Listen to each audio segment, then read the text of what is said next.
Good evening all, and welcome back to Paranoia Files. Tonight I bring you a collection that will chill you to your core. 8 deeply disturbing true crime stories pulled from the shadowed corners of the Pacific Northwest. These are not tales spun from imagination. These are real accounts, real people, and real darkness that unfolded in the forests, cities, and forgotten places of Washington, Oregon, and the surrounding region. Each story you will hear tonight has been meticulously researched and drawn from actual events, confessions, and investigations that left permanent scars on those who lived through them. From witnesses who saw too much to victims who vanished without trace. From cold cases that haunted investigators for decades to predators who hid in plain sight, these narratives represent the darkest chapters of Pacific Northwest crime history. To protect the privacy and respect the trauma of those involved, certain names and identifying details have been changed. But the essence of each account remains intact and undeniably real. Tonight you will hear confessions from those who carry unbearable guilt, encounter the supernatural echoes of unsolved murders, and walk alongside everyday people whose lives intersected with evil in ways they never imagined possible. If you are new here, make sure to subscribe to Paranoia Files for daily true horror content that will keep you awake long after the lights go out. Hit that notification bell so you never miss when darkness comes calling. Now settle in.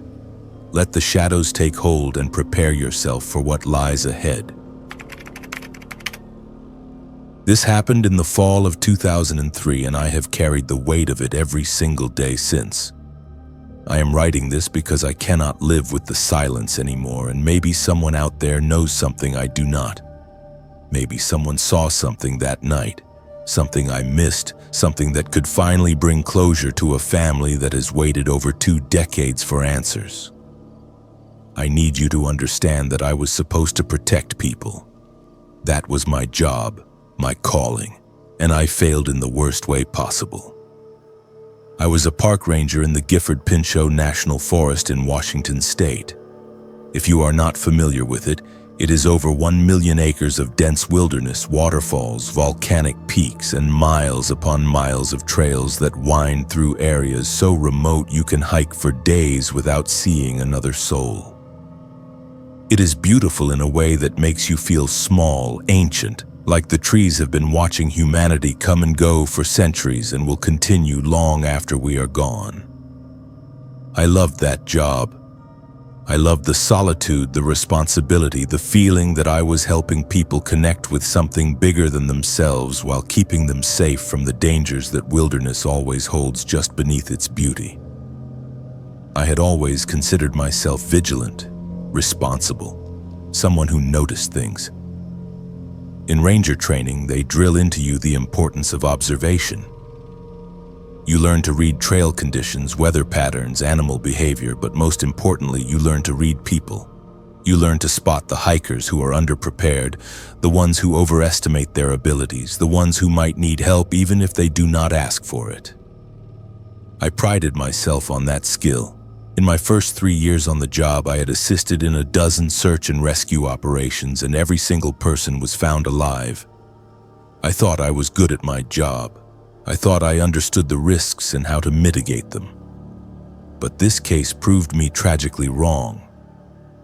It was October, a Saturday afternoon when the leaves were turning and the trails were busy with people trying to catch the last of the good weather before winter set in.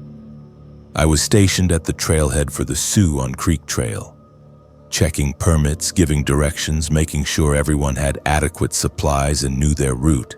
The temperature was dropping, and we had a weather advisory for possible snow at higher elevations overnight.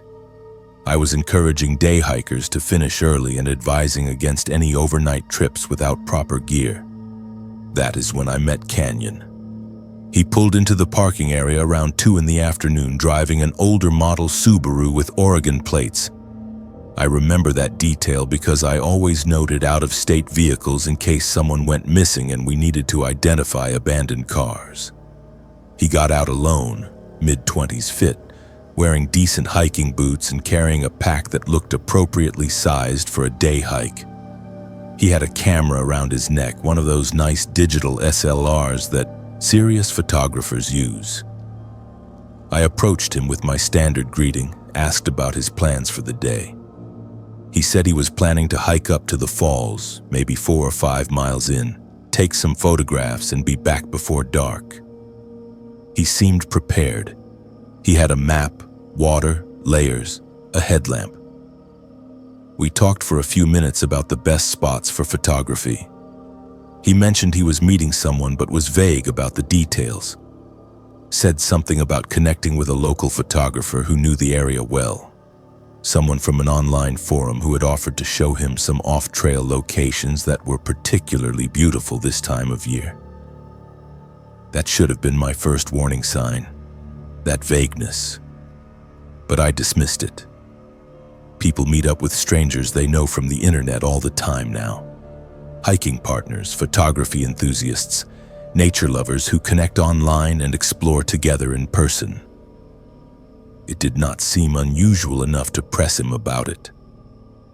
I gave him my standard safety briefing, told him about the weather, made sure he had my number for the ranger station, and watched him head up the trail. He seemed nervous, but I attributed that to typical solo hiker jitters. Some people get anxious before heading into the wilderness alone, especially if they are not locals. I thought he was just working up his courage, getting into the right headspace for the experience. Now in hindsight, I should have pressed harder. I should have asked more questions. Who was he meeting? What was their name? Where exactly were they planning to go? But I did not, and that decision has haunted me every single day since. Canyon never returned from the trail. When his car was still in the lot after dark, I noted it but was not immediately concerned. Hikers lose track of time, underestimate distances, get caught up in the beauty, and stay longer than planned. It happens. I left a note on his windshield asking him to check in at the station when he got back. The next morning, the car was still there. That is when real concern set in. I reported it, and we launched a search party within hours. Search and rescue teams combed that trail. We had dogs, volunteers, helicopters, everything. We found Canyon's backpack on the 3rd day, sitting on a rock beside Sioux on Creek about 6 miles in. The pack was zipped up, organized like it had been carefully placed there. His phone was inside, battery dead. Water bottle still half full. Camera was there too, and that detail struck me as wrong immediately. Why would a photographer hiking specifically to take pictures leave his expensive camera behind? The activity in the forest that week was unlike anything I had experienced before. Dozens of searchers, media trucks at the ranger station.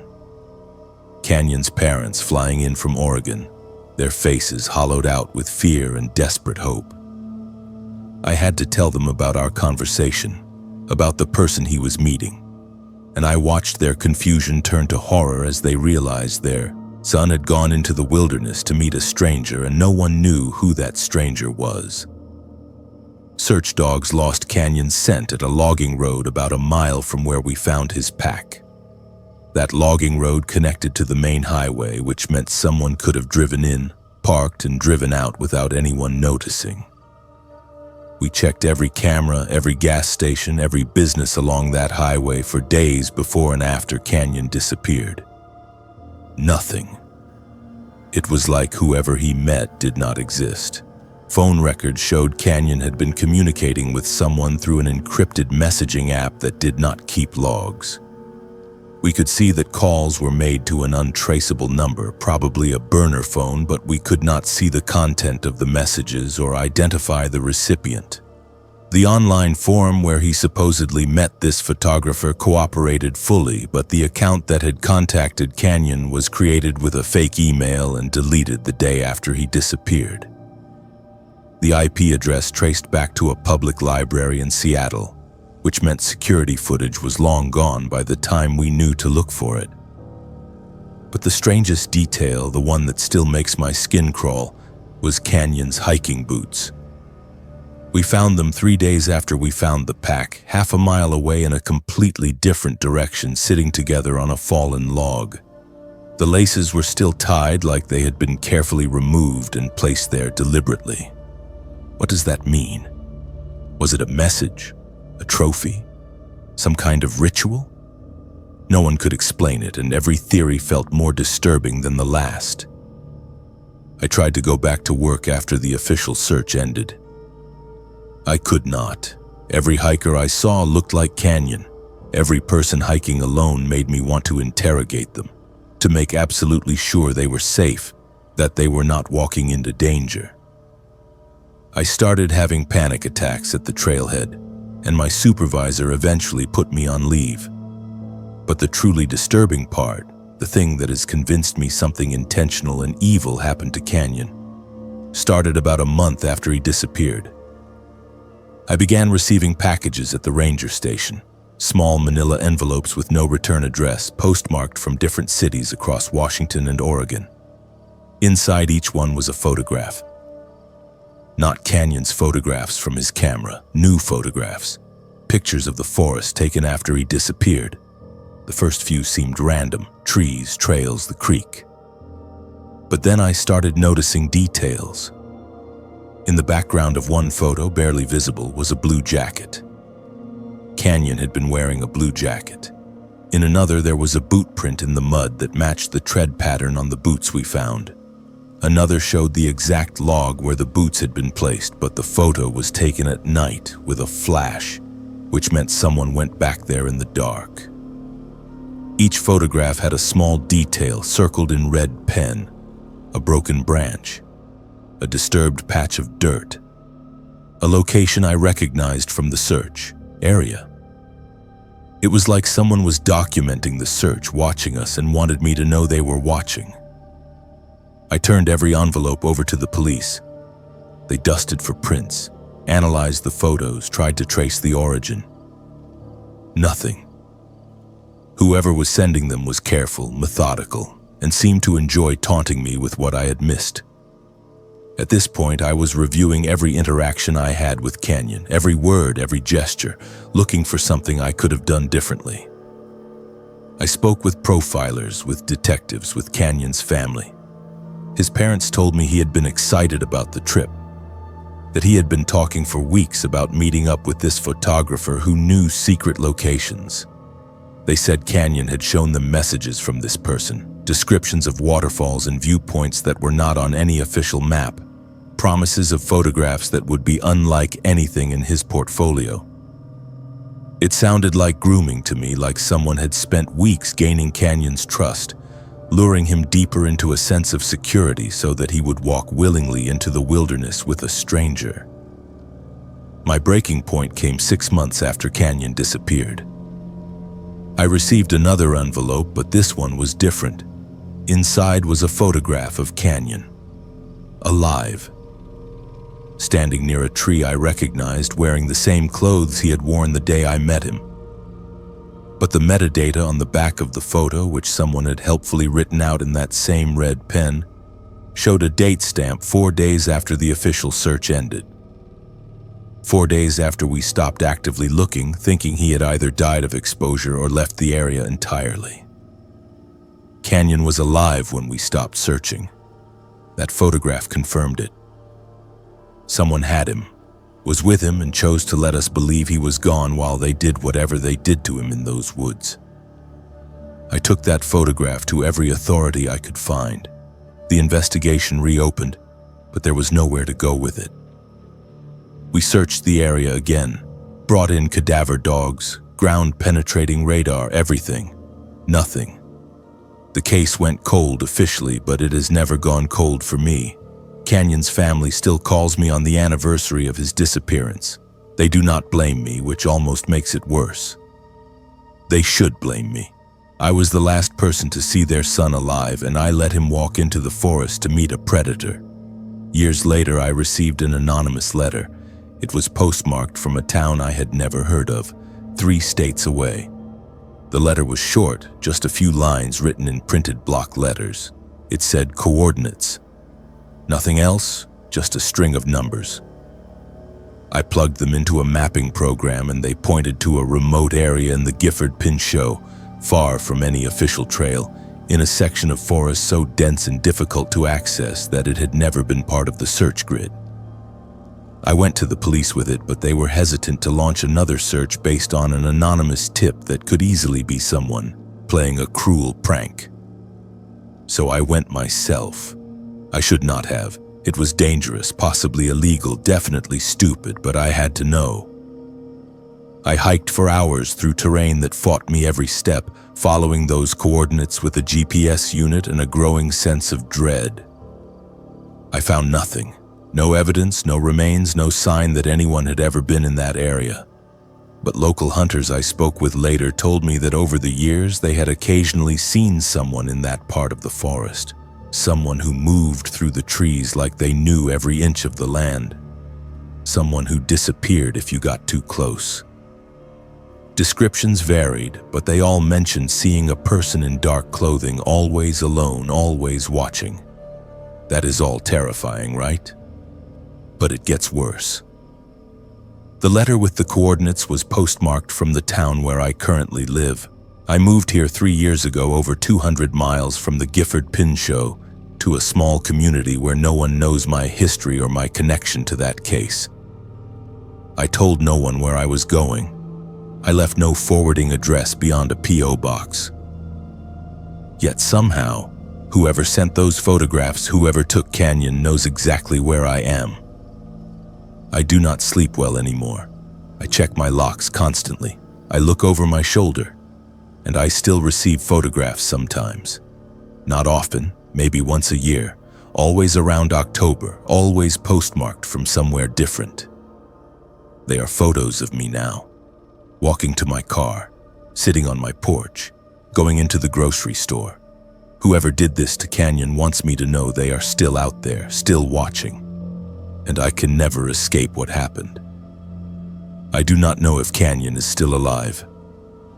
Logic says no, not after this long.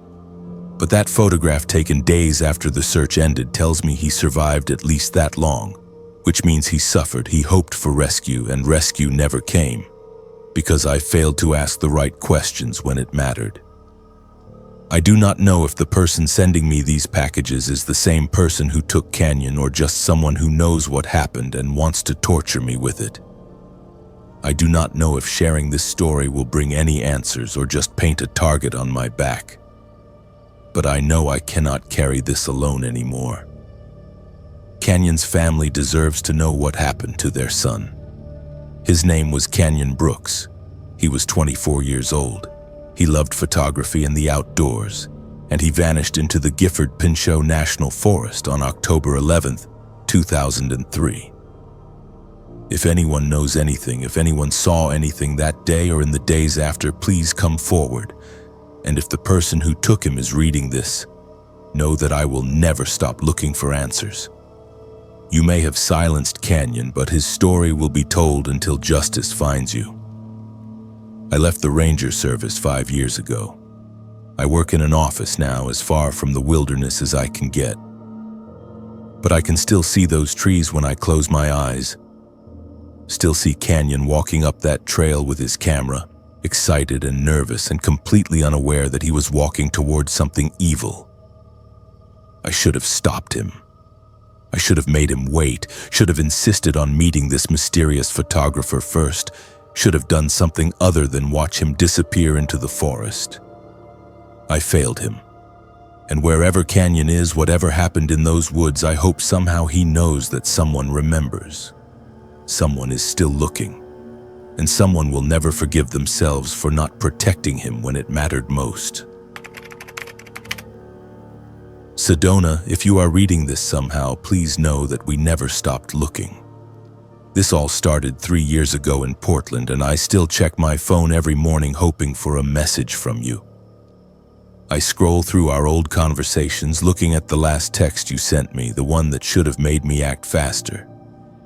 And I wonder if things would be different if I had just trusted my instincts that night. I am your older sibling, and I was supposed to protect you. I failed, and that failure has become the central fact of my existence. You were always the reliable one in our family. Even when we were kids, you were the person who showed up on time, who remembered birthdays, who called mom every Sunday without fail. When you moved to Portland for college, I worried about you being alone in a big city, but you thrived there. You loved the coffee shops, the bookstores, the rain that everyone complained about, but you found comforting. You made friends easily, did well in your classes, and seemed genuinely happy in a way that made me feel like maybe I had worried for nothing. You had recently started dating someone new, but you kept the details private. That was not unusual for you.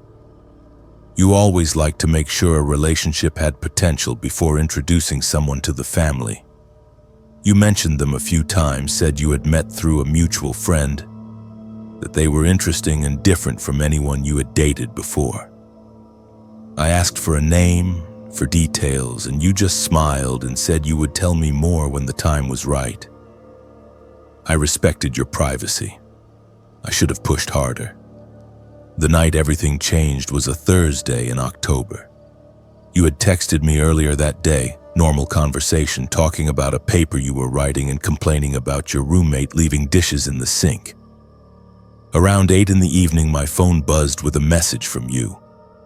I was watching television, half paying attention, and I almost did not read it right away. When I finally looked at my phone, your message was there, and it made my stomach drop. Something feels wrong. If I do not text back in 2 hours, call police. Of course, I did not think you were serious.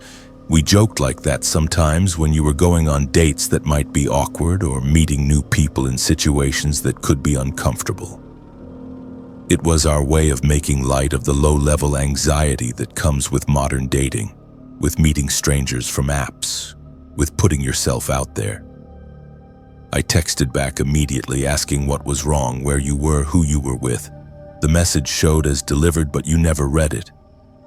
I waited, checking my phone every few minutes, telling myself you were fine, you were just being dramatic, you would text back any minute and we would laugh about how I had worried over nothing. 2 hours passed. Then 3. I called your number over and over, and every time it went straight to voicemail. Your voice on the recording, cheerful and bright, asking the caller to leave a message. I left a dozen messages. I texted again and again. Nothing. At 11 that night, I called the police.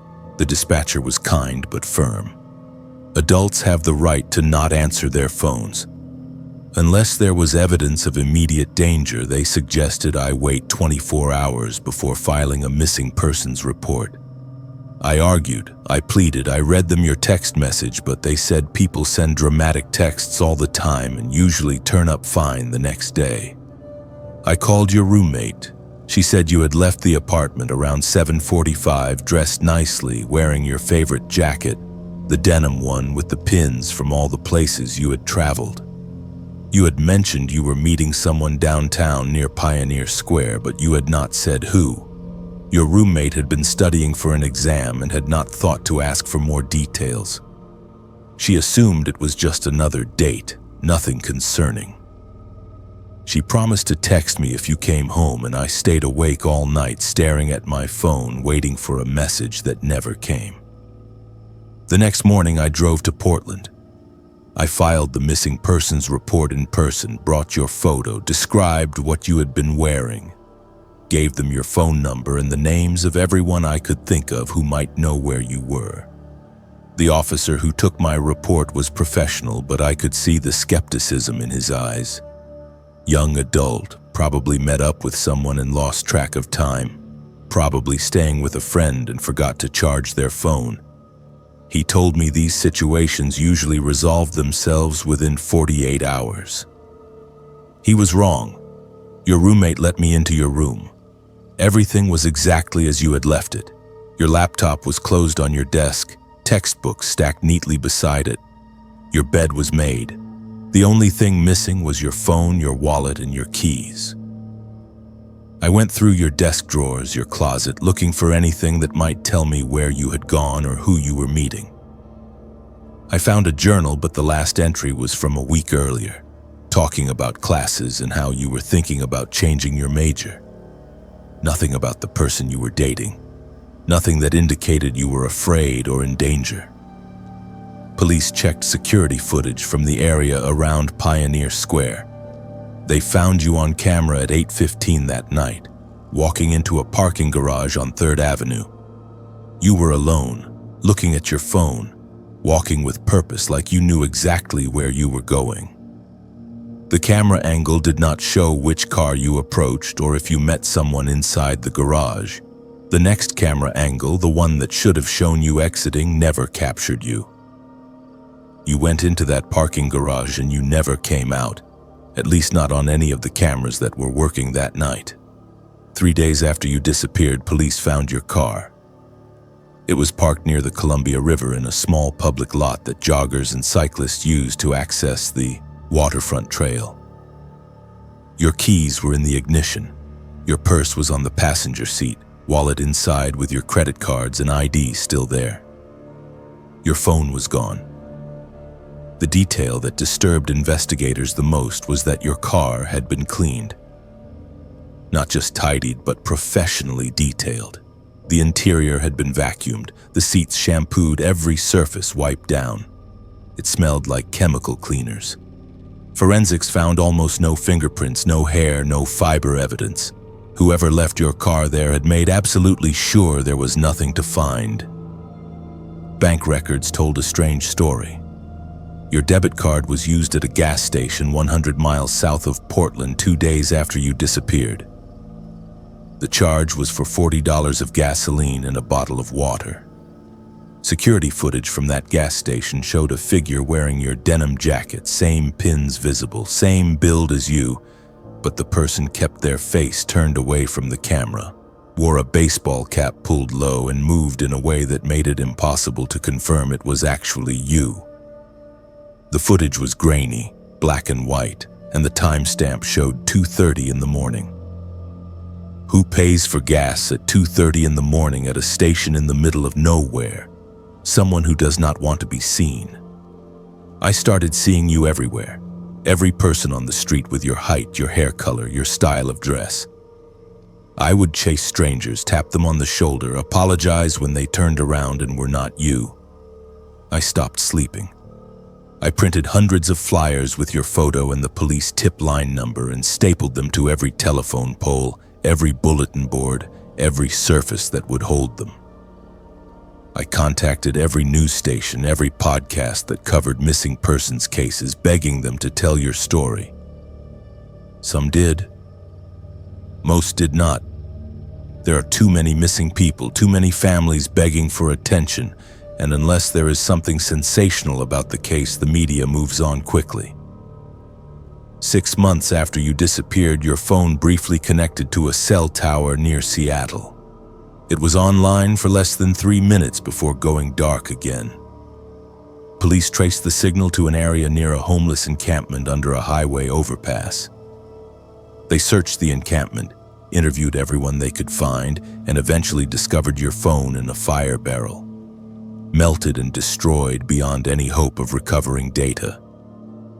Someone had deliberately burned it, made sure there was nothing left that could tell us who you had been talking to or where you had been. My breaking point was holding that melted piece of plastic, knowing it was the last thing connecting me to you. The detective who had been assigned to your case, a woman named Torres who had been kind and persistent, pulled me aside after they found the phone. She told me off the record that they suspected foul play but had no evidence, no suspect, nothing concrete enough to move forward with. She said the way your car had been cleaned, the way your phone had been destroyed, the precision of it all suggested someone who knew what they were doing, someone who had planned this carefully. She did not say what I already knew, what everyone was thinking but nobody wanted to say out loud. That you were probably not coming home. 1 year after you disappeared, our family held a vigil. Mom and Dad, your friends from school, your roommate, people from our hometown who remembered you. We stood in Pioneer Square with candles and photos, and I gave a speech about how we would never stop looking, how you deserved to be found, how someone out there knew something and we were begging them to come forward. That night, when I got back to the hotel room, I opened my email and found a message from an address I did not recognize. The subject line said, "She trusted the wrong person." My hands were shaking when I opened it. The email contained no text, just a single attachment. A photograph. It showed your driver's license lying on a wooden floor next to a torn piece of paper with an address written on it. The address was in a rural area outside Portland. Property records showed it belonged to a holding company with no clear owner. I called Detective Torres immediately. She came to my hotel room, looked at the email, and within an hour had officers heading to that address. The property was an abandoned house, windows boarded up, surrounded by overgrown trees and blackberry bushes. They searched it top to bottom. They found signs that someone had been there recently. Fast food wrappers, cigarette butts, a sleeping bag in an upstairs bedroom. But they found no evidence connecting it to you, no sign that you had ever been in that house. The driver's license in the photograph was never recovered. Whoever sent that email was playing a game, taunting us with information that led nowhere. But here is what truly disturbs me. Someone knew we were holding that vigil. Someone knew I would be checking my email that night. Someone was watching us mourn you, watching our pain, and they thought it was entertaining enough to send me that photograph. Detective Torres said it was possible the person who sent the email had nothing to do with your disappearance, that sometimes terrible people see news coverage and insert themselves into investigations for attention. But I do not believe that. The photograph was too specific, too personal. Whoever sent it knows what happened to you. Your case remains open, but there are no active leads. Detective Torres retired last year, and the case was reassigned to a younger officer who has dozens of other cases demanding his attention. I understand. Resources are limited, time passes, trails go cold. But you are not just a case file to me. You are my sibling, my best friend, the person who knew me better than anyone. I have moved back home to help take care of Mom and Dad. They aged a decade in the 3 years since you disappeared. Mom still sets a place for you at dinner sometimes, and Dad spends hours in your old bedroom sitting on your bed holding the stuffed animal you slept with as a child. I run a social media page dedicated to finding you. I post updates, share your photo, connect with other families of missing persons who understand this specific kind of hell. Occasionally, I receive messages from people claiming to have seen you. A woman matching your description working at a coffee shop in California. Someone who looks like you getting on a bus in Vancouver. A girl with your smile sitting in a park in Denver. I follow up on every single one, and every single one leads nowhere. The worst part is not knowing. If you died that night, if something terrible happened quickly, then at least there would be an end to this. A place to mourn, a way to move forward. But not knowing means existing in a permanent state of suspension. Are you alive? Are you being held somewhere? Did you run away voluntarily and change your identity? Did you trust someone who hurt you? Every possibility is torture in its own way. I still receive cryptic messages sometimes. Anonymous emails, comments on your social media page from accounts that are created and deleted within hours. They say things like, "She should have been more careful," or "Some people do not want to be found."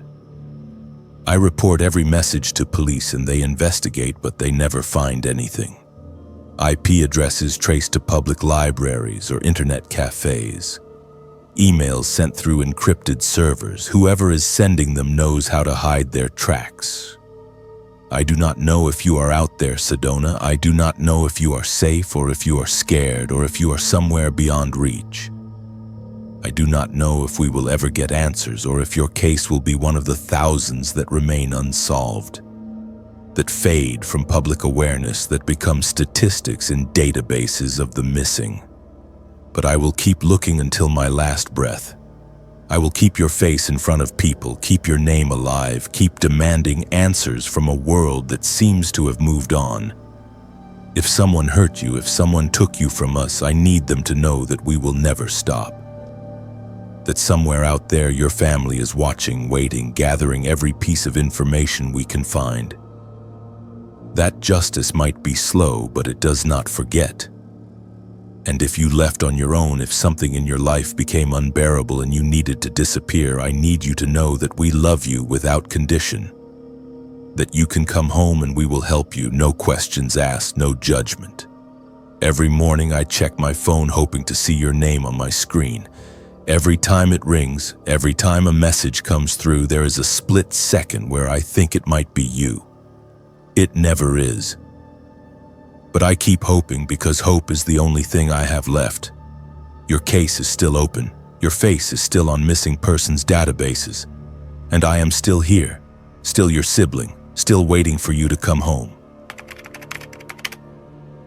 I moved into the house next to Talon's in 2015, and for the first year I thought I had found the perfect neighborhood in Spokane. Quiet streets lined with maple trees, friendly people who waved when you drove past, the kind of place where kids still rode bikes after dinner and neighbors borrowed lawn tools from each other. It was everything I had wanted when I purchased my first home. A little piece of suburban peace after years of apartment living. But some people wave back with secrets behind their eyes, and some quiet neighborhoods hide darkness that nobody wants to acknowledge until it is too late. Talon lived in the house directly adjacent to mine, our properties separated by a chain-link fence that was barely visible beneath the honeysuckle vines that had grown over it. His house was well maintained, lawn always mowed, gutters clean, nothing that would make you look twice. He kept to himself mostly, but he was always polite when we crossed paths. He would wave from his driveway, offer to lend me tools when he saw me working in the yard, make small talk about the weather or the Seahawks. On the surface, he seemed like exactly the kind of neighbor you hope for. Quiet, respectful, no loud parties or drama. But something always felt slightly off, though I could never articulate what it was. Small things that individually meant nothing but collectively created a sense of unease I tried to ignore. Talon's car leaving at odd hours, 2 or 3 in the morning, pulling out of his garage with the headlights off until he reached the street. The basement light in his house that was always on, visible through a small window at ground level, glowing at all hours of the day and night.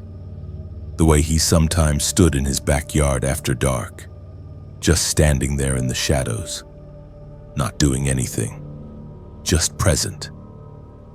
I dismissed these observations as paranoia, told myself I was being judgmental, that living alone in a new place was making me hyper-aware of normal behaviors that only seemed strange because I did not know his routine yet.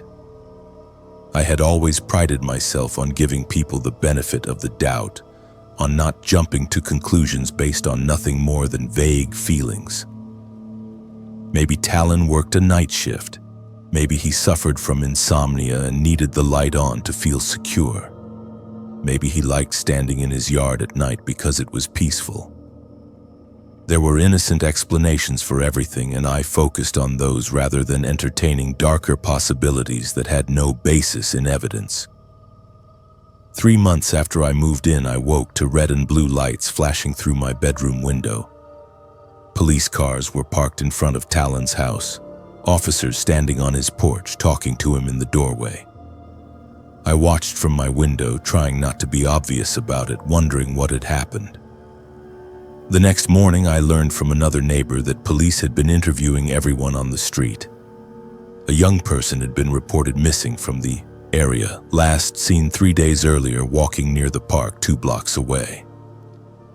They were asking if anyone had seen anything unusual, any strangers, any vehicles that did not belong.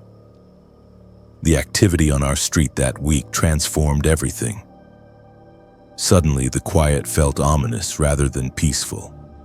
The tree-lined streets felt like they were hiding something. Neighbors who had previously just waved now stopped to talk. to share theories, to admit they had always felt something was not quite right about the neighborhood but could not say what. Search parties combed the park and the surrounding woods. News vans parked at the end of the street, reporters doing stand-ups in front of houses, describing our neighborhood as normally peaceful, asking how something like this could happen here. Talon cooperated fully with police. I watched them walk through his property, checking his garage, his backyard, asking him questions he answered while standing on his porch. They left after an hour without finding anything. The missing person was never found, and eventually the police presence faded, the news vans left, and life returned to something resembling normal. But I could not stop thinking about it, could not shake the feeling that something was deeply wrong. I began paying attention to Talon's patterns in ways I had not before. I noticed delivery trucks arriving at his house in the middle of the night, pulling around to the back where they could not be seen from the street. I noticed that the basement window, the one that always glowed with light, had been covered over with some kind of blackout material so you could no longer see inside. Twice, late at night when I could not sleep, I heard sounds through the wall our houses shared. Muffled thumping, rhythmic and deliberate, and once what might have been sobbing or might have been the sound of pipes or a television.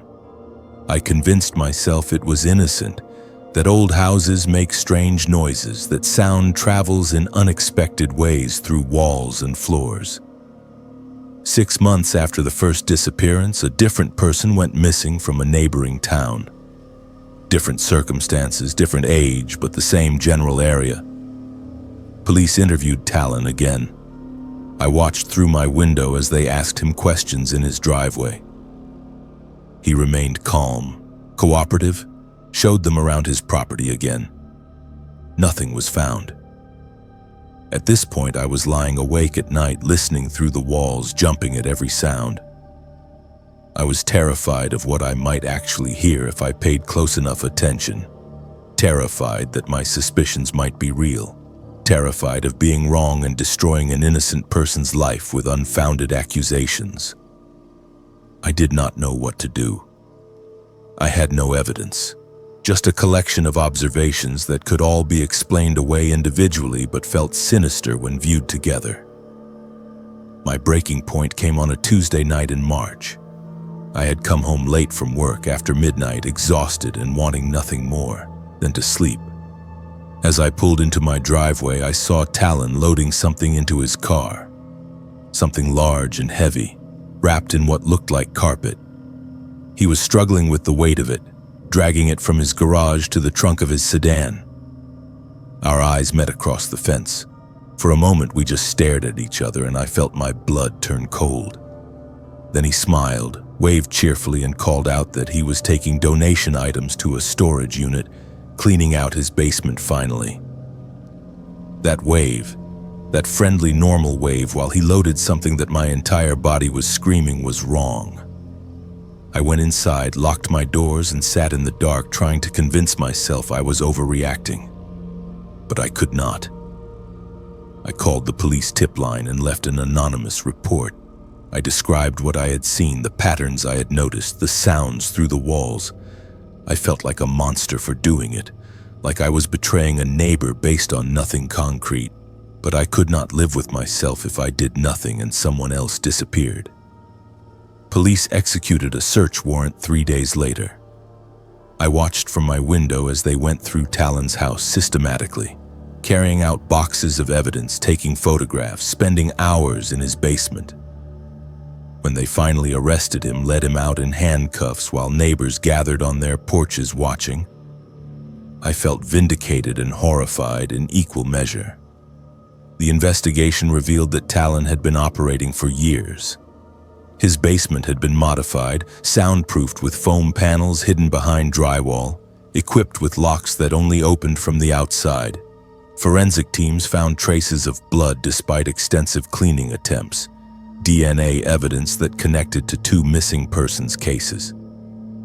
In a storage unit rented under a false name, they found personal items belonging to victims, photographs, journals documenting his activities in clinical detail.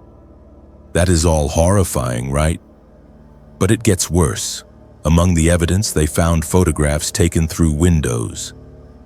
My windows, dozens of them taken over months, showing me in my kitchen, my living room, my bedroom. He had been watching me the entire time I lived there, documenting my routines, my habits. Detective who interviewed me later said I was lucky, that Talon had a specific type he targeted, and I did not fit that profile. But he had been watching me anyway, perhaps considering, perhaps just enjoying the surveillance itself. The trial revealed the extent of his crimes. Multiple victims over at least 5 years, careful planning, meticulous disposal of evidence. Other jurisdictions connected him to unsolved cases, disappearances that had gone cold because nobody had suspected the quiet neighbor who waved and mowed his lawn and seemed perfectly normal. I moved from that house 6 months after Talon's arrest. I could not sleep there anymore, could not walk through my kitchen without thinking about him watching me through the window, could not look at that fence without seeing him loading something wrapped in carpet into his car. I still check my locks 3 times every night. I still research every neighbor when I move somewhere new. I still wonder how many other people wave to monsters and never know it. How many other quiet neighborhoods hide horrors behind well-maintained facades. I will never know if earlier intervention could have saved someone. That guilt sits with me every day. The knowledge that I noticed something was wrong months before I acted on it. But I also know that without evidence, without something concrete, reporting suspicions can destroy innocent lives. The line between vigilance and paranoia is thinner than anyone wants to admit, and I walked that line every day until it was almost too late. I need to tell you about Ayana before I lose my nerve. This happened last year in Eugene, and I have been turning it over in my mind ever since, trying to figure out what was real and what was manipulation. I worked the night shift at a 24-hour diner off Highway 99, one of those places that smells like coffee and cigarettes no matter how many times you clean it, where the neon sign flickers and the booths have duct tape covering the tears in the vinyl. It was not glamorous work, but it paid my rent, and I liked the quiet hours between 2 and 5 in the morning when the world felt like it belonged to insomniacs and ghosts. Ayana was one of my regular customers. She started coming in around 3 in the morning, always alone, always sitting in the same booth by the window where she could see the parking lot. She ordered the same thing every time, black coffee and wheat toast, no butter. For the first few weeks, we barely spoke beyond my taking her order and her thanking me when I brought it. She seemed troubled in a way I recognized, the kind of exhaustion that comes from not feeling safe anywhere, the kind of vigilance that keeps you scanning exits and watching who comes through the door. Over the months, she began opening up. Small conversations at first, comments about the weather or the news playing on the television mounted in the corner. Then longer talks when the diner was empty and I had time to sit across from her during my breaks. She told me she was escaping an abusive relationship, that her ex-partner was dangerous, that she had a restraining order but did not feel like it offered any real protection. She showed me the paperwork once, the court order with his name and photograph, the list of conditions he was supposed to follow. Stay away from her home, her workplace, maintain no contact. She said he violated it constantly, that she saw his car following her, that she received messages from blocked numbers she knew were from him. I had always tried to be a good listener, someone people could trust. With Ayana, I wanted to help however I could. I gave her the number for a domestic violence shelter, suggested she document every violation for the police, offered to be a witness if she ever needed someone to corroborate that she had talked about feeling threatened. She seemed grateful for the support, but also resigned, like she had been through this process before and knew how little protection the system actually provided. One night in late November, Ayana did not come in at her usual time. I noticed because her absence broke a pattern that had been consistent for months. The next morning, as I was finishing my shift, I saw the news on the television. A body had been discovered at a residence in Eugene, victim identified as male. Police searching for a person of interest in connection with what they were calling a suspicious death. The address they showed on screen was the same street Ayanna had mentioned living on. By that afternoon, the victim's name was released. It matched the name on the restraining order Ayanna had shown me, the ex-partner she had been so afraid of. Police were actively searching for Ayanna as a person of interest, asking anyone with information about her whereabouts to come forward. The activity in the following weeks was a blur of police interviews and news vans parked outside the diner and reporters asking if anyone had seen her, if anyone knew where she might have gone. I told the detectives everything. I described our conversations, the fear she had expressed, the restraining order, the pattern of stalking and harassment she had documented. I genuinely believed she was a victim who had been forced to defend herself, and I wanted them to understand the context, to know that if something had happened, it was because she had no other choice. The detective who interviewed me was a woman in her 40s with tired eyes who took detailed notes and thanked me for coming forward. But as the investigation progressed, things started to seem less clear. Neighbors who lived near Ayanna's residence gave statements that contradicted her version of events. They reported hearing arguments between Ayanna and her ex-partner, but they described the violence as mutual, not one-sided. Several said they had seen Ayanna screaming at him in the street, throwing objects, that she was often the aggressor in their conflicts. The ex-partner's family came forward with their own evidence, messages and recordings that painted a very different picture of their relationship. The restraining order was real, but the circumstances that led to it were more complicated than Ayanna had suggested. Court documents showed that both parties had filed for protection orders against each other, that there was evidence of manipulation and violence on both sides. Her ex-partner had a history of substance abuse issues, but no criminal record of domestic violence. Meanwhile, investigators discovered that Ayanna had a previous restraining order against a different ex-partner in another state. And that case had also ended with questions about who the actual aggressor was. Security footage from the night of the death showed Ayanna's car at the residence, arriving at 7 in the evening and not leaving until after midnight. Phone records showed she had sent him messages earlier that day, asking him to come over, saying they needed to talk. It was not the pattern of someone in fear for their life, avoiding contact with a dangerous stalker. It looked like she had invited him there. Weeks passed with no sign of Ayanna. Police checked with family members, friends, known associates. Her bank accounts showed no activity. Her phone was turned off or destroyed. It was like she had vanished completely, which only made her look more guilty. At this point, I was replaying every conversation we had, every story she told me, and I started to wonder if I knew her at all. Had everything been a lie? Had she been setting up an alibi, establishing a narrative with a sympathetic witness who would vouch for her as a victim?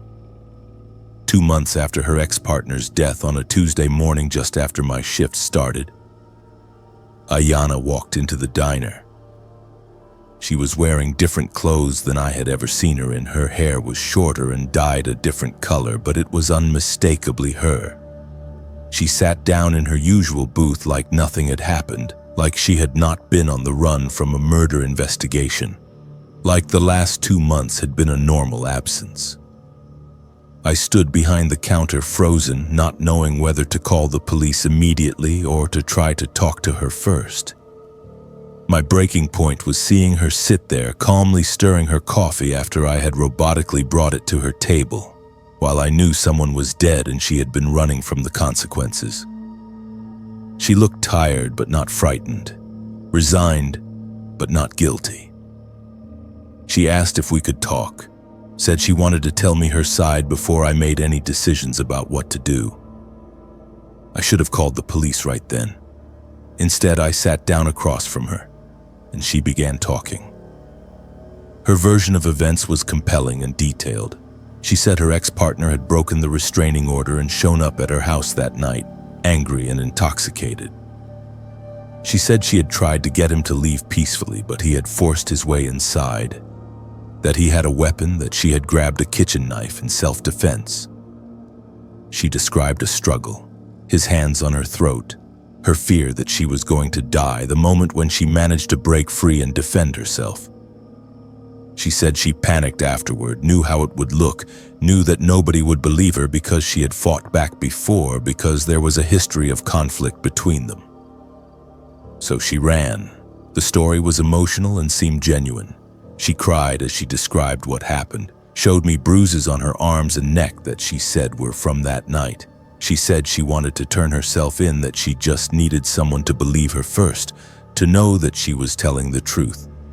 I told her I would go with her to the police station, that I would support her through whatever came next. I called the police while she sat across from me, and she did not resist or try to run. She just sat there drinking her coffee until the officers arrived. But here is where things get truly disturbing. The forensic evidence did not match her story at all. The medical examiner determined that her ex-partner had been shot multiple times, not stabbed. The wounds were from positions and angles that were inconsistent with self-defense. There was no weapon found at the scene that belonged to him. Toxicology showed he had alcohol in his system, but not enough to severely impair him.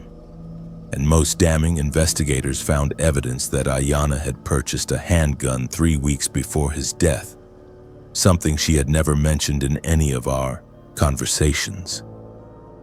Text messages recovered from her ex-partner's phone showed that she had been contacting him for weeks, alternating between threatening him and asking him to come over to reconcile.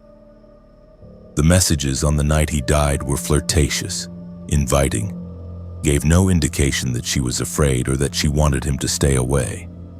Surveillance footage from a store near her house showed her purchasing plastic sheeting and cleaning supplies 2 days before his death. The case that prosecutors built was not one of self-defense, but premeditation. Throughout the trial, Ayanna maintained she was the victim, that the evidence was being misinterpreted, that she had only defended herself against an abuser. Her defense attorney argued the battered woman syndrome, presented evidence of the tumultuous relationship, tried to establish reasonable doubt, but the prosecution's case was stronger. They showed the jury messages that revealed a pattern of manipulation, of Ayanna threatening to make false accusations, of her using the legal system as a weapon against partners when relationships ended badly. The guilty verdict came back after 3 days of deliberation. Murder in the second-degree, lengthy sentence. Throughout the proceedings, I watched from the gallery, still trying to understand what had been real and what had been performance. Parts of her story were absolutely true. The restraining order existed. There had been conflict in their relationship, but she had killed him in cold blood, planned it carefully, and then run to avoid consequences. I trusted her completely. She looked me in the eye and made me believe every word. She cultivated me as a witness, spent months establishing a narrative that would support her if she ever needed it. And I wonder how many other people she fooled, how many other situations she manipulated, what else she might be capable of. The detective who had interviewed me initially came to find me after the verdict. She told me not to feel bad about being deceived, that Ayanna was convincing enough to fool experienced investigators, that manipulation at that level is a skill that predators develop over years. I quit my job at the diner shortly after the trial ended. I could not look at that booth anymore, could not pour coffee without thinking about those conversations, about how thoroughly I had been used. I still think about Ayanna sometimes, wonder if any part of what she told me was real, or if every word was calculated. The system did fail domestic violence victims in many ways. But Ayanna was not one of them. She was a person who understood that narrative, who knew how to weaponize it, who killed someone and tried to use our sympathy for abuse survivors as cover for murder. That is what haunts me most. Not that I was wrong about her, but that her actions make it harder for real victims to be believed, that every manipulator who cries abuse while committing violence makes the world more dangerous for people who are genuinely afraid and genuinely need help. I do not know how to reconcile any of it. I only know that I failed to see the truth, and someone died because a predator was skilled enough at pretending to be prey. I am a history teacher in Boise, and I have always had a fascination with local history, with the stories embedded in old buildings and forgotten places. In 2019, I started a personal project documenting abandoned structures in the area, taking photographs, researching their past, trying to preserve some record of these places before they were demolished and their stories lost forever. It was a hobby that connected my love of history with my interest in architecture and preservation. I never expected to stumble into the middle of a 30-year-old mystery, to become the person who finally brought answers to families who had been waiting decades for closure. The property that changed everything was scheduled for demolition in early spring. It was an unremarkable house on the outskirts of town, built in the early 70s, vacant for years and falling into decay.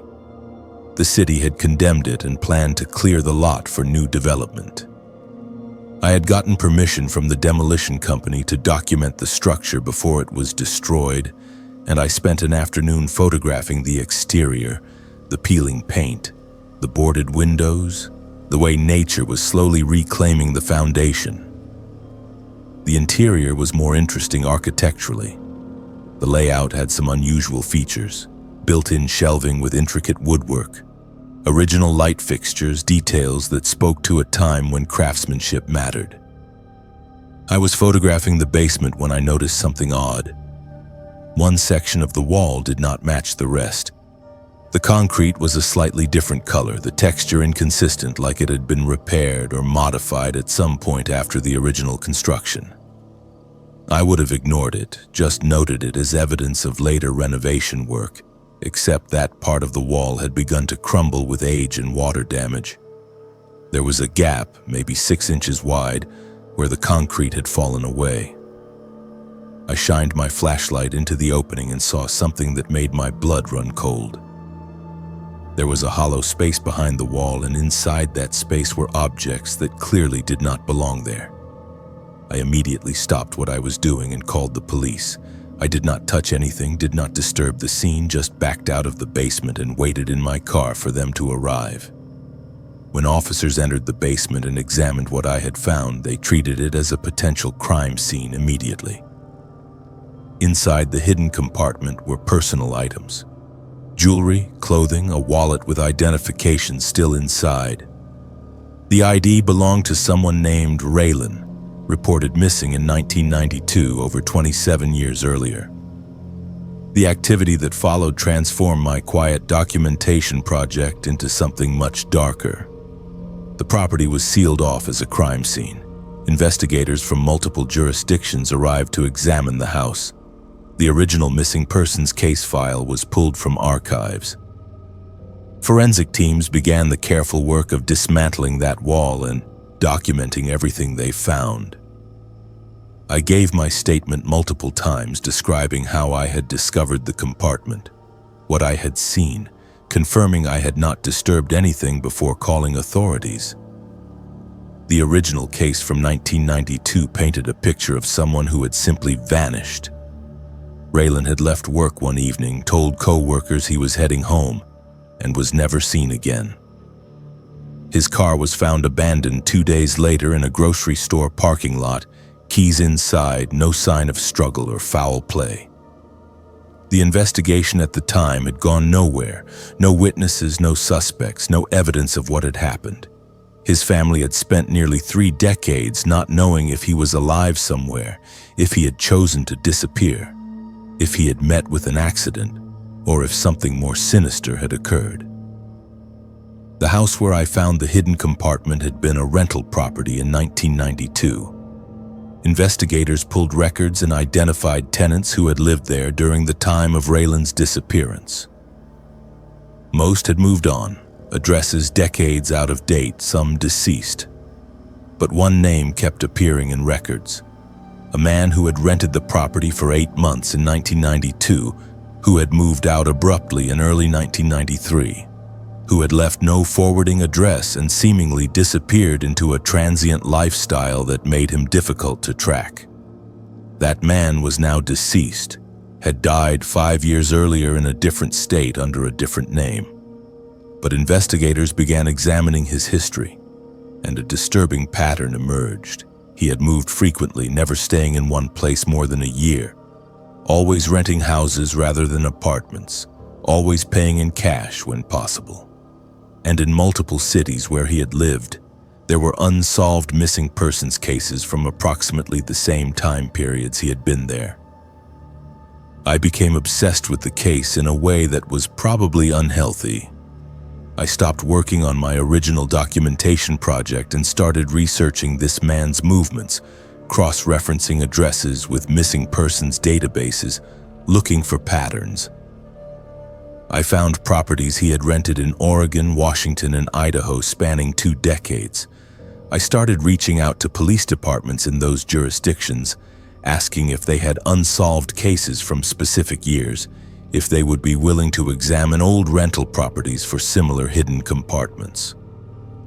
At this point, I was spending more time on this investigation than on my actual teaching job. My family was worried about my fixation on what was increasingly looking like a serial predator case. My wife asked me why I could not just let the police handle it, why I felt compelled to chase down every lead myself. I did not have a good answer except that I had opened this door. I had found Raylan and I felt a responsibility to see it through, to help find answers for other families who might be in the same situation as his. I convinced police in 3 other cities to examine houses this man had rented decades earlier. The properties were all still standing, all scheduled for demolition or renovation for various reasons. In one house in Salem, investigators found another hidden compartment built into a basement wall using the same technique, the same type of concrete work. It contained personal effects belonging to someone who had disappeared in 1995. In another property in Tacoma, they found a similar space, this one containing items from 2 different missing persons. My breaking point was standing in that 3rd basement in Tacoma, watching investigators carefully remove items from a space that had been sealed for over 20 years, knowing that someone had engineered these houses specifically for this purpose. The compartments were not afterthoughts or improvised hiding places. They were planned, built with intention, designed to remain hidden during casual inspections, but accessible to someone who knew they were there. This person had selected rental properties, modified them, used them for whatever horrific purposes he had, and then moved on, leaving these hidden spaces behind like time capsules of his crimes. The investigation expanded across 3 states. Forensic teams worked to identify remains and personal effects.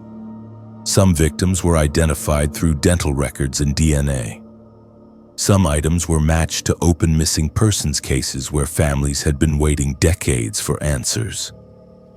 The timeline suggested this person had been operating for at least 20 years, possibly longer. He had died of natural causes in a nursing home, buried under an assumed name, never facing justice for what he had done. Files recovered from his personal effects after his death included diagrams, detailed drawings of the modifications he had made to various properties. There were journals written in a code that forensic linguists worked to decrypt. When they finally broke the code, the contents were chilling. Detailed accounts of his activities, descriptions of how he selected victims, how he planned their abductions, how he used the hidden spaces in these rental houses.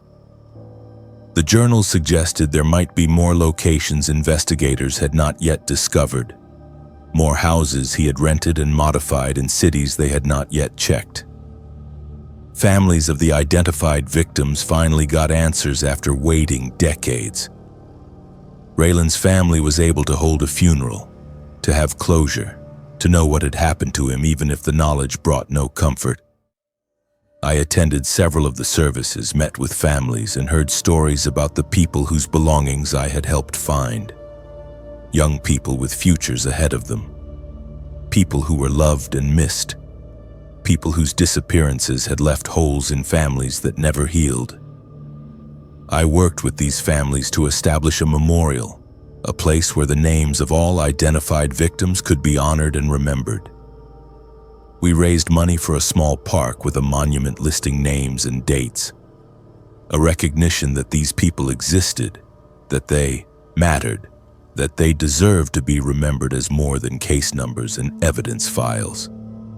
But the unsettling part, the thing that still keeps me awake at night, is that the journals suggest there are more locations we have not found yet. The deceased suspect wrote about houses in cities that investigators have not been able to definitively identify. Vague references to properties in the Midwest, in California, in places where records are incomplete or buildings have already been demolished. There may be more hidden compartments out there containing evidence of more victims, more families waiting for answers we may never be able to provide. I still get phone calls when old properties are scheduled for demolition. Police departments contact me, ask if I would be willing to examine basements and crawl spaces to look for the telltale signs of modification that might indicate another hidden space. I have found 2 more since that first discovery, both empty but showing the same construction techniques, suggesting they were built by the same person even though nothing was hidden inside them.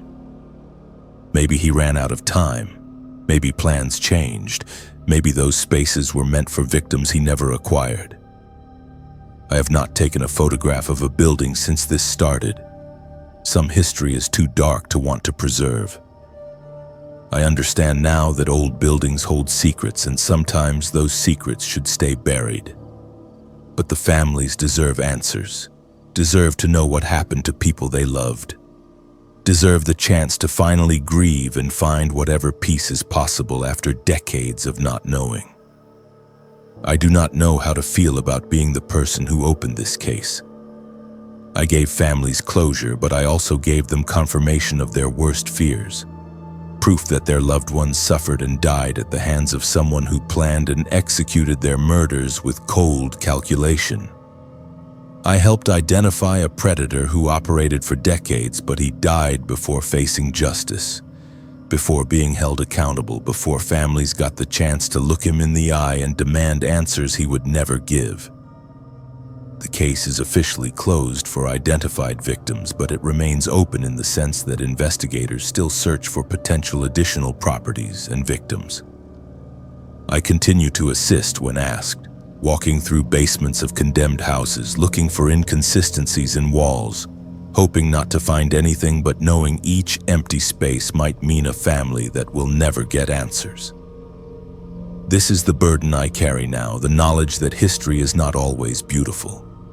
And sometimes the past reaches forward to remind us that evil has always existed in quiet places where nobody thinks to look.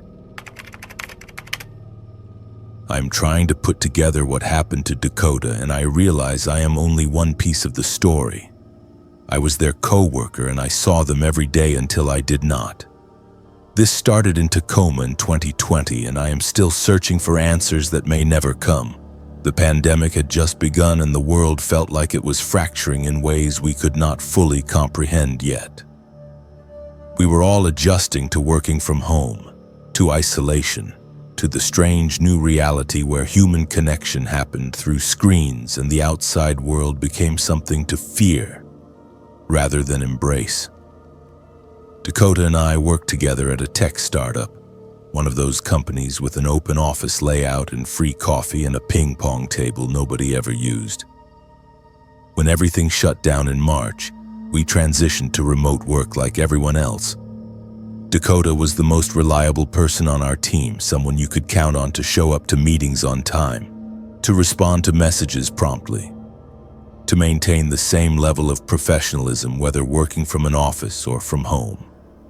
They were a creature of habit, logging on at exactly 8:30 every morning, taking lunch at noon, attending the same afternoon meetings every week. During the first few months of the pandemic, Dakota mentioned feeling watched. They said there were strange cars on their street, that they thought someone had been in their apartment while they were out, that they felt unsafe in ways they could not quite articulate. I dismissed it as pandemic-induced paranoia. We were all feeling that way to some degree, hyper-aware of our surroundings, suspicious of anyone who got too close, trapped in our homes with too much time to notice patterns that might not mean anything. Everyone feels like that right now, I told Dakota during one of our video calls. The isolation is making us all paranoid. They nodded but did not look convinced. I should have paid closer attention. I should have taken their concerns more seriously instead of attributing them to the collective anxiety we were all experiencing. In early November, Dakota stopped showing up to Zoom meetings.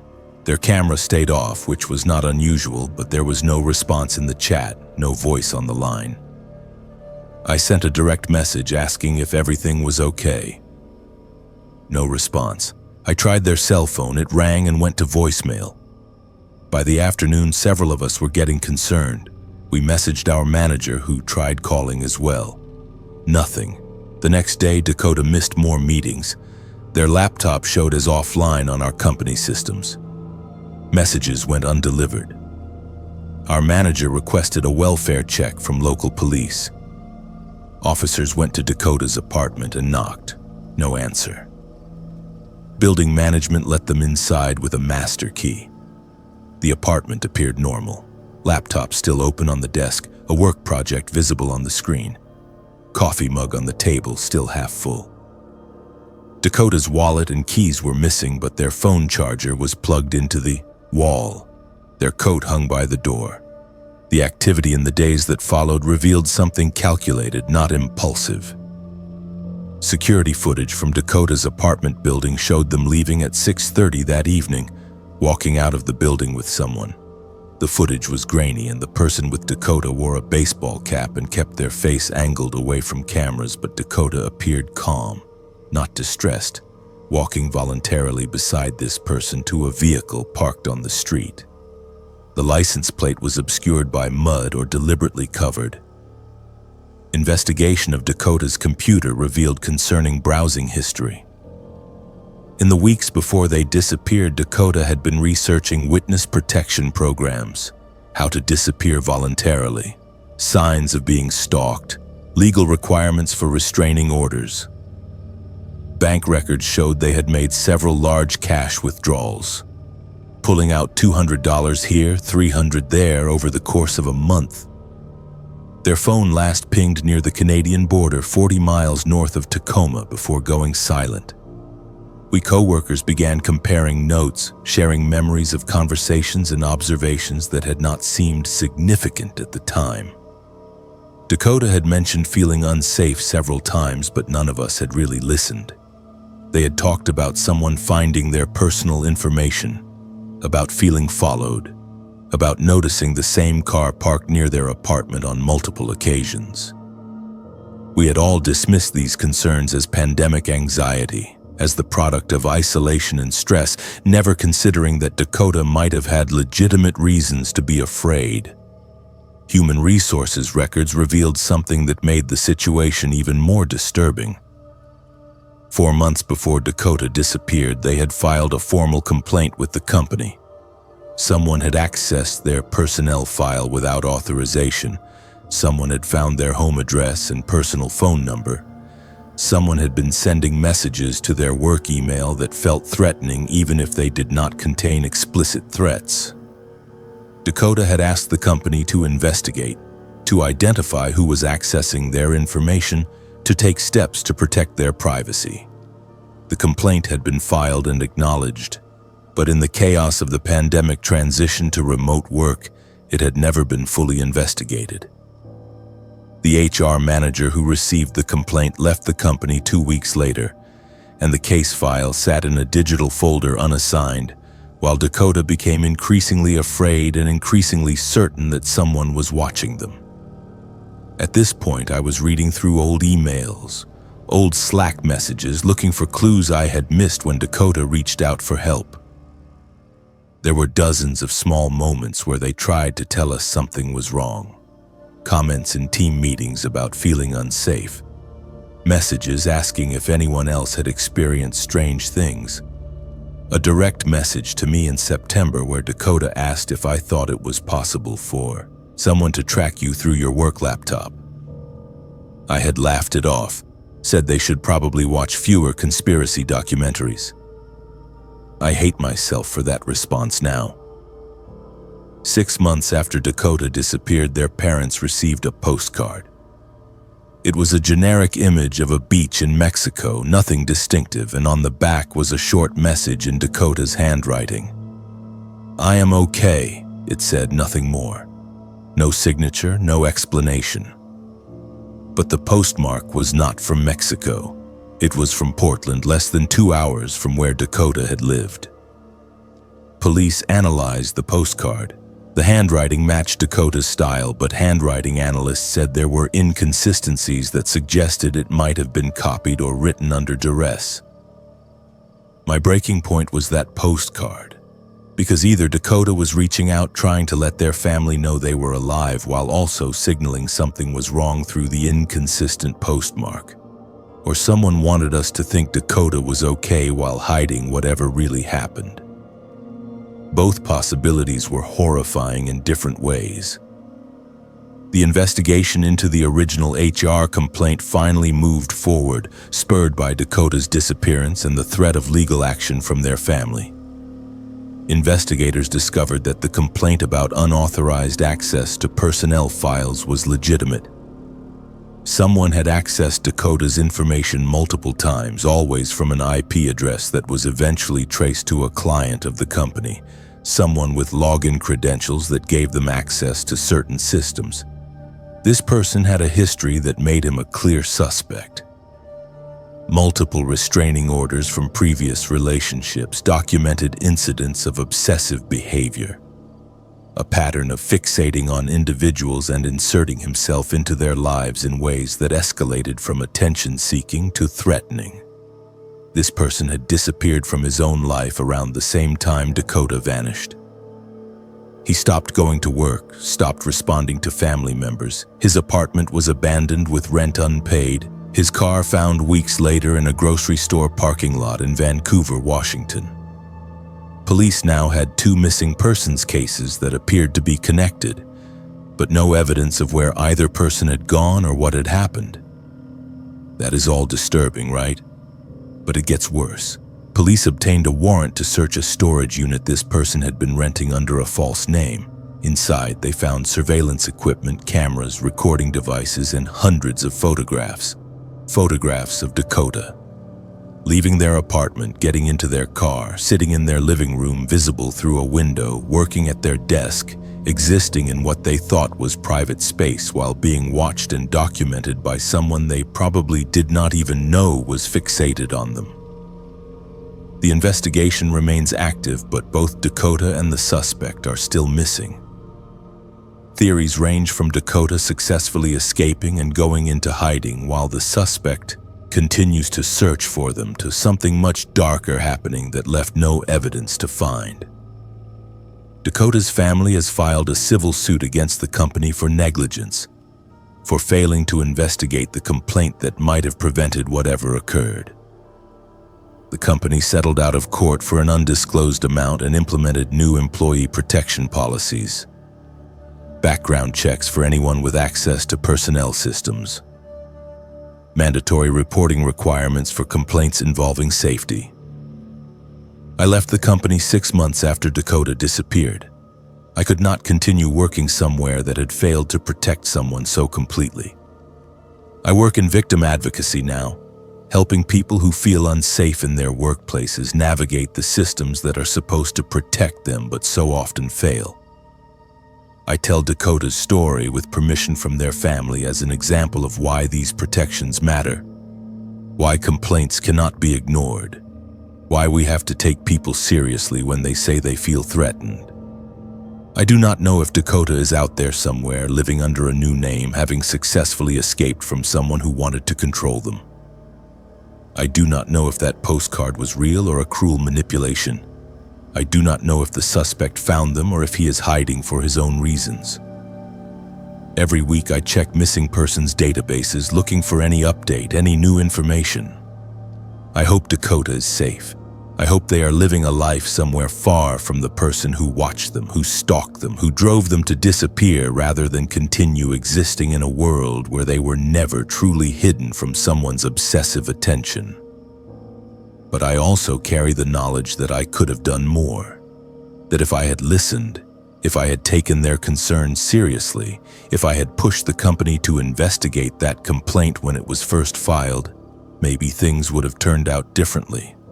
Maybe Dakota would still be here, would still show up to meetings, would still be the reliable coworker we could count on. Instead, they are a missing person, a case number, a mystery that may never be solved. I am a paramedic, and in my line of work, you see things that stay with you. But what happened with Sienna and Ben 3 years ago is something I will never be able to process, no matter how much training you have. I have responded to thousands of calls in my career, seen accident victims and cardiac arrests and overdoses and every kind of medical emergency you can imagine. I thought I had developed the emotional distance necessary to function in crisis situations, the ability to separate the person in front of me from the work that needs to be done. But some scenes shatter that professional detachment, and you are left with images that replay in your mind at unexpected moments, details that refuse to fade no matter how much time passes. The call came in as a welfare check request. A friend of Sienna's had called 911 saying she had missed an important event and was not answering calls or messages. This was not unusual behavior according to the friend, which made it concerning. Sienna was reliable, always showed up when she said she would, always responded to messages within a reasonable time. 3 days of complete silence had prompted the friend to request police check on her well-being. We were dispatched along with officers because welfare checks sometimes reveal medical emergencies that require immediate intervention. The address was in a nice neighborhood, single-family homes with well-maintained lawns, the kind of area where people walk their dogs in the evening and kids ride bikes on quiet streets. Nothing about the exterior suggested anything was wrong. Sienna's car was in the driveway. Newspapers had accumulated on the porch, but otherwise the house looked perfectly normal. Officers knocked, announced their presence, received no response. The door was unlocked, which immediately elevated the concern level. People in safe neighborhoods sometimes leave doors unlocked, but combined with days of no contact, it suggested something was very wrong. We entered calling out, identifying ourselves as emergency services, giving Sienna every opportunity to respond if she was inside and unable to come to the door. The house appeared normal at first glance. Living room neat, kitchen clean, no signs of struggle or disturbance. But there was a smell, faint but unmistakable to anyone who has worked in emergency services long enough. The smell of death. Beginning stages of decomposition, something that tells you before you find the body that you are too late to save anyone. We found Sienna in her bedroom. She was deceased, had been for several days based on the condition of the body, but the scene itself was what made this different from every other death I had responded to. The activity of that first hour is burned into my memory. Every detail, every wrong thing that signaled this was not a natural death or even a straightforward homicide. The scene was staged, too perfect, too posed. Sienna was positioned in a way that appeared peaceful, almost theatrical, like someone had arranged her body with care and intention after death occurred. Police immediately treated it as a homicide scene. We backed out, secured the area, waited for detectives and forensic teams to arrive. The medical examiner determined death had occurred at least 3 days earlier, but aspects of the scene appeared recently arranged. Lividity patterns suggested the body had been moved post-mortem. Items in the room had been carefully placed, surfaces wiped clean, evidence of extensive staging that had occurred hours or even days after death. Investigation revealed Sienna lived alone, was security conscious, had a good alarm system and cameras installed. There was no forced entry, no signs of struggle anywhere in the house. Toxicology reports showed sedatives in her system, substances that would have rendered her unconscious or compliant. The security system had been disabled from inside using Sienna's own code, which meant either she disabled it herself or someone who knew the code did. Defensive wounds were absent, suggesting she had been incapacitated before any violence occurred. Neighbors reported seeing an unfamiliar person coming and going from Sienna's house in the days before her body was discovered. Descriptions were vague, just someone who seemed to belong there, who walked confidently to the door and entered without difficulty. A doorbell camera from a house across the street captured partial images. Someone in a baseball cap and jacket, face obscured but build and height visible. The footage showed this person arriving and leaving multiple times over a 3-day period, carrying bags in and out like they were moving belongings or supplies. At this point, police were reconstructing a timeline that suggested someone had access to Sienna's house for an extended period. Forensic analysis found DNA from an unknown person throughout the home. This person had eaten food from her refrigerator, used her shower, slept in her guest room. Evidence suggested they had spent significant time in the house, not just during the attack, but before and after, making themselves comfortable in her space while her body was in the bedroom. Computer forensics revealed Sienna's accounts had been accessed after death. Social media posts were made from her accounts to make her appear alive and active. Messages sent to friends explaining she was busy and would get back to them soon. Bank account access to check balances. Email read and some messages responded to. Someone had maintained the illusion that Sienna was alive for days after killing her, buying time before anyone would think to check on her in person. The breaking point for investigators was finding footage from Sienna's own doorbell camera. The recordings had been deleted, but forensic technicians recovered them from cloud backup. The footage showed Sienna answering her door 3 days before her body was found, greeting someone she clearly recognized, smiling, stepping aside to let them enter voluntarily. No hesitation, no fear, complete trust. She had known this person, felt safe enough to let them into her home without any apparent concern. The person in the footage was identified through facial recognition and witness statements. Someone Sienna had met through an online community focused on hiking and outdoor activities. They had been corresponding for months, building a friendship through messages and shared interests. Sienna had mentioned this person to friends, described them as a new friend who shared her passion for nature photography, someone she was planning to go hiking with soon. She had no reason to think this person was dangerous. Investigation of the suspect's background revealed a pattern that made the case even more disturbing.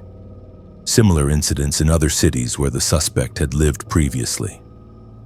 Other people who had died under circumstances that were initially unclear but in retrospect showed similarities to Sienna's case. The suspect moved frequently, established connections with people through online communities, gained their trust over time, and then struck when the opportunity presented itself. The suspect was arrested in a different state, already in the process of cultivating a new relationship with someone they had met online. Evidence in their possession included items taken from Sienna's house, trophies that connected them definitively to the crime. Electronics contained photographs of Sienna's home taken during the time they spent there after her death. pictures of them in her space, wearing her clothes, existing in her life like they owned it. That is all horrifying, right? But it gets worse. They found detailed journals, notebooks filled with handwriting that documented months of planning.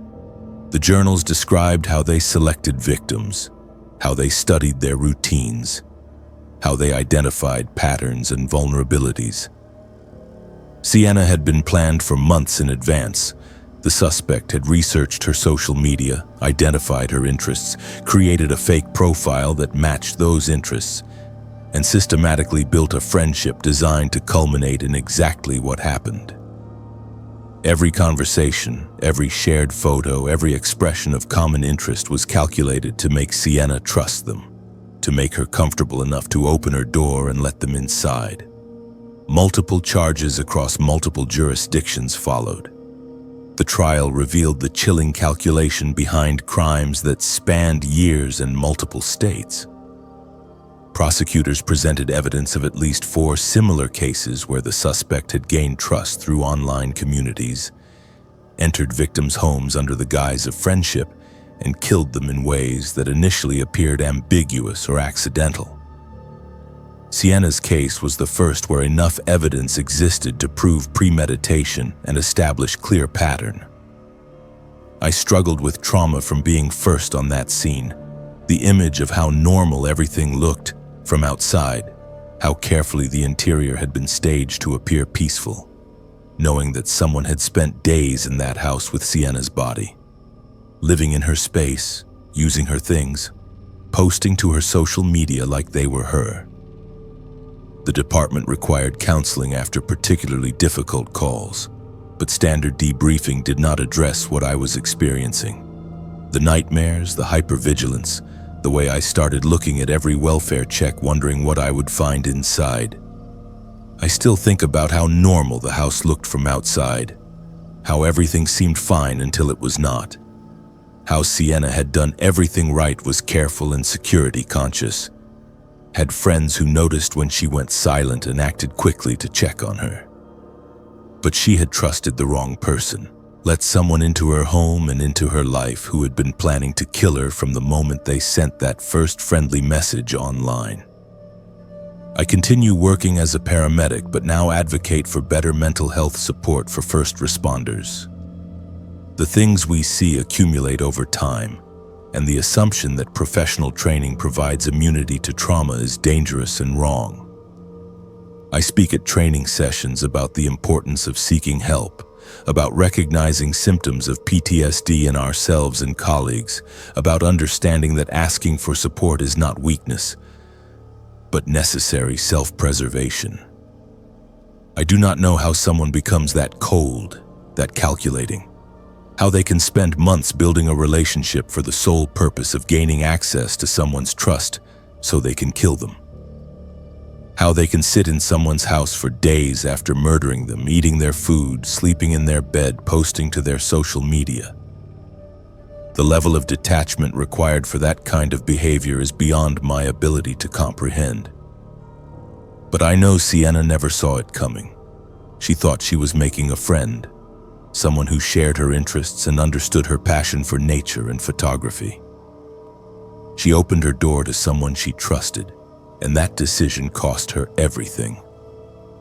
That is what haunts me most, the knowledge that being careful is not always enough, that monsters know how to look like friends, and sometimes the danger comes not from strangers, but from people we invite into our lives because they seem safe. I have been putting off writing this because it means accepting what happened, and I do not know if I am ready. But Ilara deserves to have her story told, and I am one of the few people who knows all of it. This started in Seattle 5 years ago with a friendship I thought would last forever. Ilara and I met in graduate school, bonded over late-night study sessions, and shared frustration with our thesis advisors and the particular kind of exhaustion that comes from pursuing advanced degrees while working part-time jobs to pay rent. She became my closest friend, the person I could call at 3 in the morning when anxiety made sleep impossible, the person who understood my ambitions and fears without judgment. We shared an apartment for 2 years. Small place in Capitol Hill, barely enough room for both of us, but affordable if we split rent. Ilara was generous and kind, always saw the best in people, even when evidence suggested she should be more cautious. She was the type of person who gave second chances, who believed people could change, who approached relationships with openness and trust that I sometimes worried would be exploited. I tried to protect her from that without being controlling, to be supportive while also pointing out red flags when I saw them. When she started dating Jason, everything seemed perfect at first. He was charming, attentive, interested in her work and her goals. They met at a coffee shop, one of those organic meetings that felt like fate rather than the algorithm-driven connections most relationships start with now. For the first few months, Ilara seemed happier than I had ever seen her. She talked about him constantly, showed me photos, described their dates with the kind of enthusiasm that made me happy for her, even as I remained cautiously optimistic. But slowly, things began to change. Small things at first that individually seemed insignificant but collectively formed a pattern I recognized from stories I had heard, articles I had read about relationships that become dangerous. Jason started suggesting Ilara spend less time with friends, framing it as wanting more time together but effectively isolating her from her support system. He would text constantly when we went out, asking where she was and when she would be home, checking in with frequency that felt less like affection and more like surveillance. He criticized her appearance in ways disguised as concern, suggesting she dress differently or lose weight or change her hair. I noticed these red flags and tried to talk to Ilara about them, but she defended him, explained away behaviors that worried me. He was just really in love with her. He had abandonment issues from past relationships and needed reassurance. He wanted her to be healthy and was trying to help. Every concerning behavior had an explanation that made me seem like I was overreacting, being judgmental, not understanding the complexity of their relationship.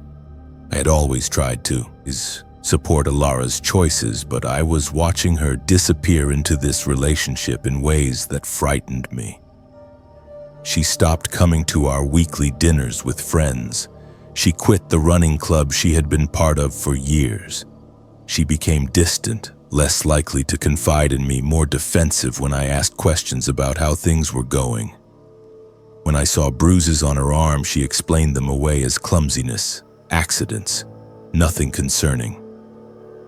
But I knew. I had studied enough, read enough, understood enough about domestic violence to recognize what was happening. Eventually, Ilara confided that she wanted to leave Jason but was afraid.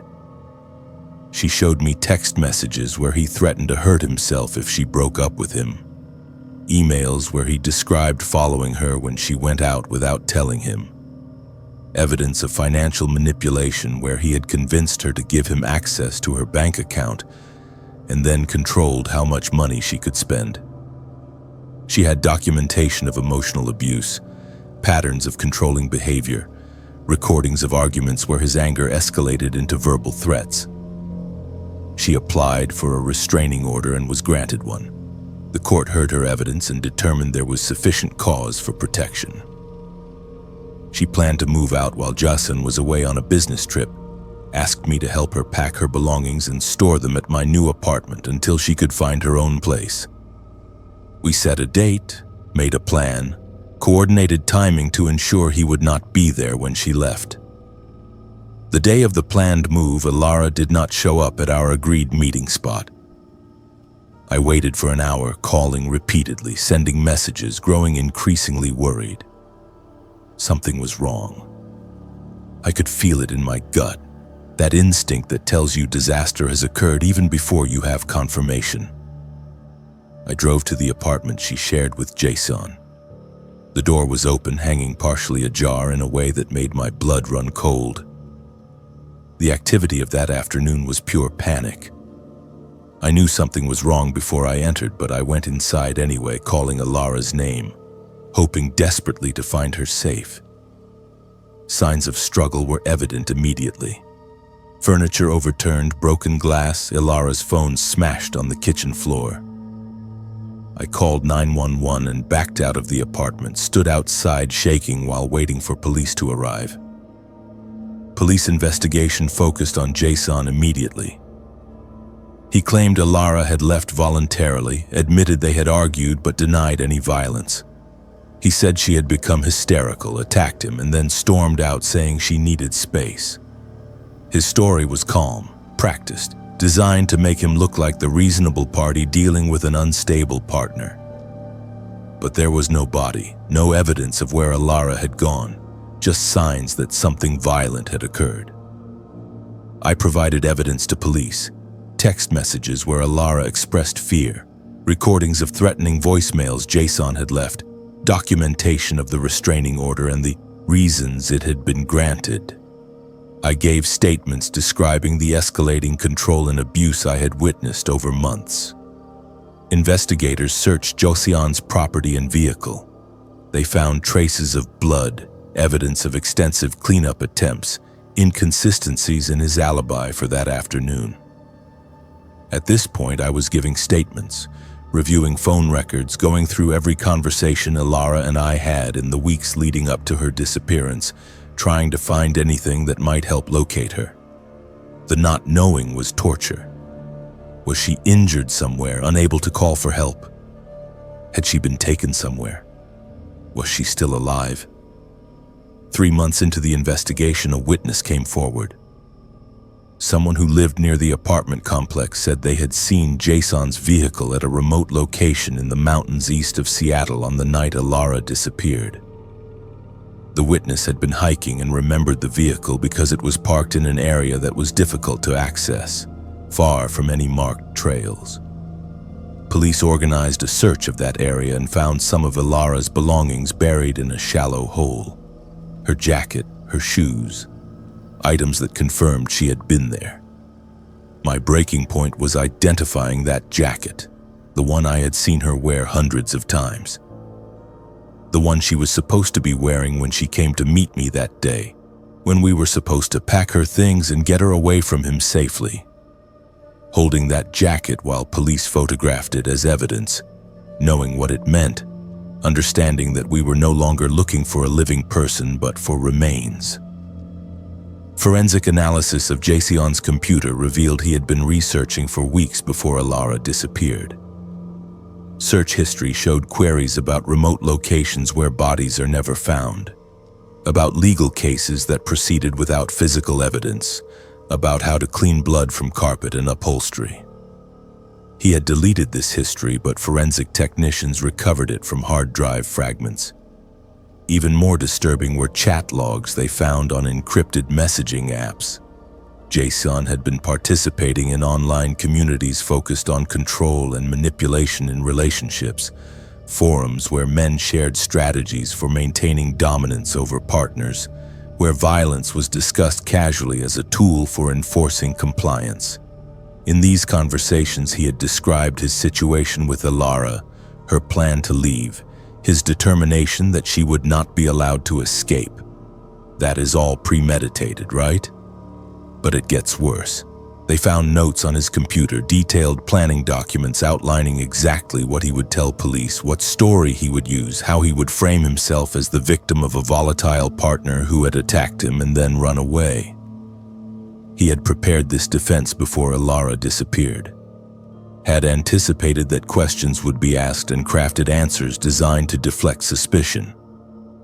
The circumstantial evidence was strong enough for arrest and prosecution. Trial without a body is difficult, but the evidence of planning, the physical evidence linking him to the location where her belongings were found, the pattern of abuse documented through restraining orders and witness testimony, all of it created a compelling case. The jury deliberated for 2 days before returning a guilty verdict. Murder in the first degree, premeditated and deliberate killing. Sentencing reflected the severity of the crime. Throughout the trial and subsequent appeals process, Jason never revealed where Ilara is. He maintained his innocence, insisted she had left voluntarily, refused to provide any information that might bring closure to her family. His attorney argued the lack of body created reasonable doubt, but the jury disagreed. Evidence showed what happened even without remains to confirm it. I live with guilt of not intervening sooner. The knowledge that I saw warning signs months before Alara disappeared and did not do enough to protect her. I told myself I was respecting her autonomy, supporting her decisions, not wanting to control her life the way Jason was trying to. But maybe I should have been more forceful, should have insisted she leave earlier. Should have physically removed her from that situation before it escalated to violence. I do not know where Alara is. Searches of the area where her belongings were found revealed nothing. Extensive grid searches, cadaver dogs, ground-penetrating radar, all of it found no evidence of burial sites. Jason either moved her to a different location or disposed of remains in a way that has prevented discovery. Her family will never be able to hold a funeral, never have a place to visit and grieve, never get the closure that comes with laying someone to rest.